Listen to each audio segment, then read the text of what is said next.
Ano yan? Saan galing yan? Ano pangalan mo? Bawal dito ang nagiinom ha. Bawal ang naninigarilyo.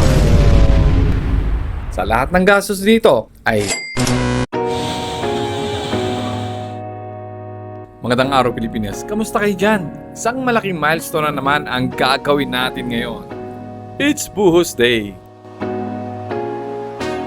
Matagal natin pinaghandaan ang scaffoldings at bakal nito. Kaya nakaka-excite makita na sa wakas. Magiging solidong semento na siya. Gumamit nga din pala tayo dito ng PP plastic boards na lagi natin ginagamit to mga tol sa pagpoporma. Sa video na to, ipapakita ko sa inyo ang proseso at pinakaiintay ng lahat. Ang total cost breakdown. Magkano nga ba ang inabot ng semento, buhangin, graba at labor? Magkano nga ba ang inabot sa pagbubuhos natin dito? Ilang cubic meter ba to? Magkano nga ba ang buhos per cubic meter? At yung boom pump charge, magkano ito? So tara mga tol, samahan niyo po ako.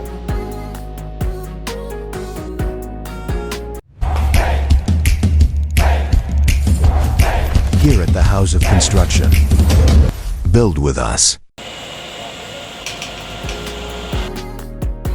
At bago tayo mag-umpisa, i-double check muna natin lahat para masiguradong matibay ang mga selyo para walang tagas o buntis na buhos mga tol. Dito sa project natin, mas pinili natin mag-ready mix concrete. Bakit? Dahil mas kontrolado ang budget, mas mabilis ang trabaho. Dito ay gumamit tayo ng Class A mixture para siguradong matibay ang pundasyon mga tol.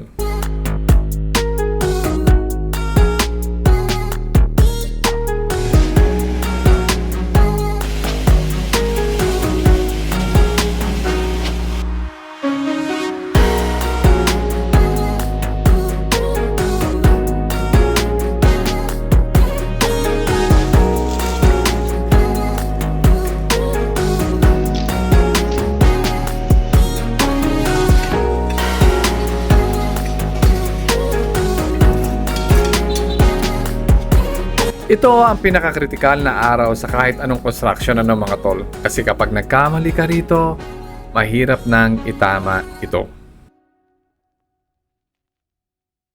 Dito sa project natin, gumamit tayo ng ready mix. Mas mahal nga lang ito ng konti compare sa manual na buhos. Dahil sa pumping fee pa lang, medyo pricey na ito. Pero, sigurado kang consistent ang mixture at matatapos tayo sa loob lang ng 2 oras. So yun ang good news doon mga tol. Napakabilis ng pagbubuhos dito.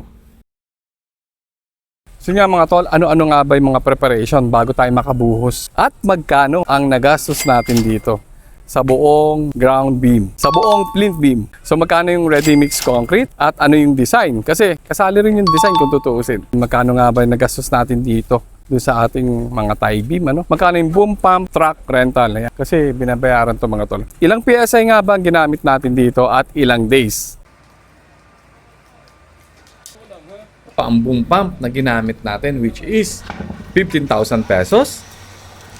Ang kabuang volume naman ng mga bubuhusan na biga, yung mga beams natin dito ay nasa 8 cubic meters.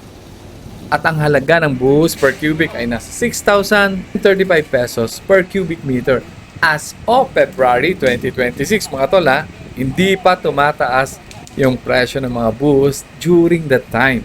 So yung 8 cubic meters, i-multiply mo sa 6,035 pesos, ang nagastos natin dito sa semento lang ha. Doon sa konkreto ay umabot ng 48,280 pesos lamang. Plus the 15,000 which is the total cost mga tol, sa lahat ng gastos dito ay ang kabuang inabot ng concrete pouring natin dito mga tol ay nasa 63,280 pesos. Pero hindi pa kasama dyan yung labor cost, yung mga tao natin. So kayo na ang bahala kung sakaling kayo ay magbubuhos sa mga ganitong klase ng proyekto. Kumbaga, diskarte nyo na po.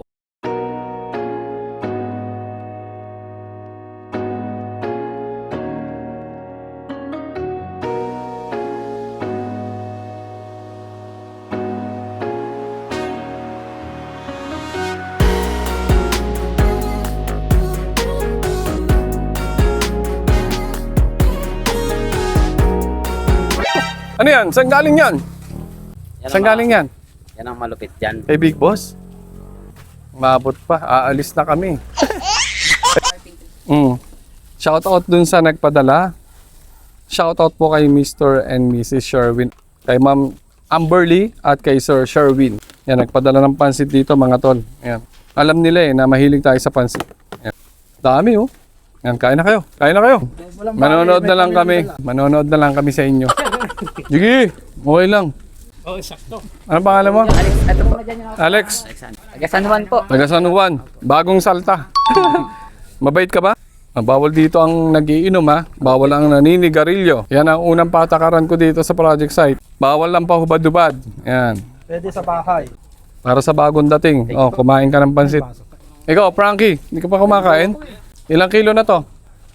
May pera sa bakal, mga tol. Naalala ko, nagbenta kami doon sa isang project site. Humigit kumulang. Yung mga engineer, laging sinasabi yung yung pagbebenta ng bakal. May mga napapanood tayong ganun. Yung mga mahilig magbenta ng bakal. Yan. Eh dito, iniipon po yung mga bakal dito. Yan, para pambiling pansit.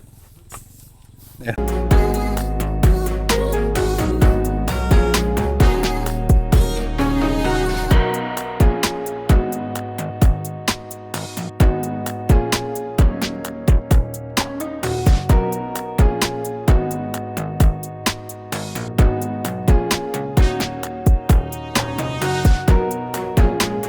Sige nga mga tol, maraming salamat sa pagsama, maraming salamat sa sumusuporta at maraming salamat sa panonood. I hope may natutunan kayo sa video na to hanggang sa susunod na video natin ha.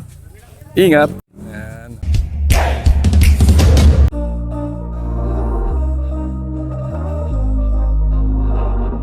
We were sparks on quiet streets, two hearts finding where to meet.